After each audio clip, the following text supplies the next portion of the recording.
Hello guys, मैं हेमेंद्र एक ऐसा वीडियो लेके आया हूँ जो सरकारी स्कूल में वार्षिक उत्सव मनाया जा रहा है। जो गांव का सरपंच प्रतिनिधि इस प्रकार शिक्षा के महत्व के बारे में समझाया जा रहा है। मेरा वीडियो अच्छा लगा तो लाइक कमेंट शेयर करें। Thank you.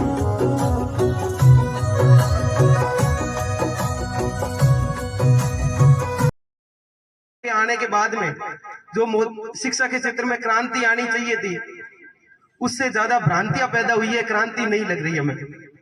शिक्षा का सदुपयोग किया जा सकता है, मोबाइल का सदुपयोग किया जा सकता है, परंतु उसका लिमिट होनी चाहिए।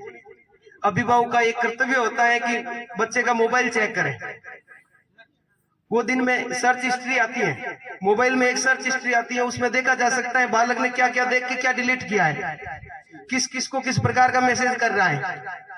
ऑनलाइन शिक्षा में बालक किस किस प्रकार के कमेंट करते हैं, ये भी हम कई बार देखा करते हैं।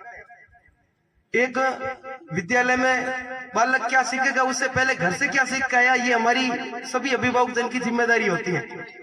घर से क्या सीखा है हम ध्यान नहीं देते हैं। अध्यापक ने क्या पढ़ाया, क्या कमी रह गई, क्यों पीट दिया, इसके बारे में हम सब इकट्ठे होकर आ जाते हैं। हम भी, मैं भी शामिल हूँ उसमें। थोड़े बहुत भी मारपीट हो जाती है। मैंने पिछले 10-12 साल से पढ़ाने का काम किया है। सीनियर स्कूल में भी 11th-12th को भी पढ़ाया है।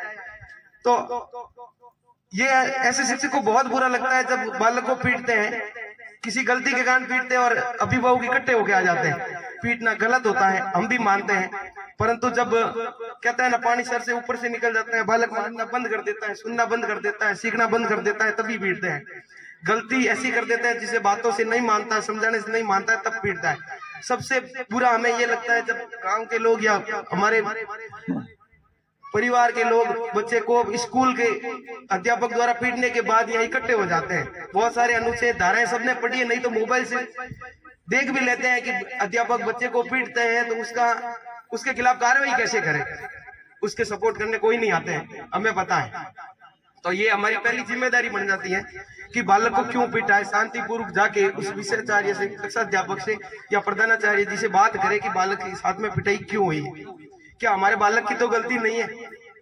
एक दूसरा पूछा जाता है, सबसे पहला आपका शिक्षक कौन है, माँ होती है।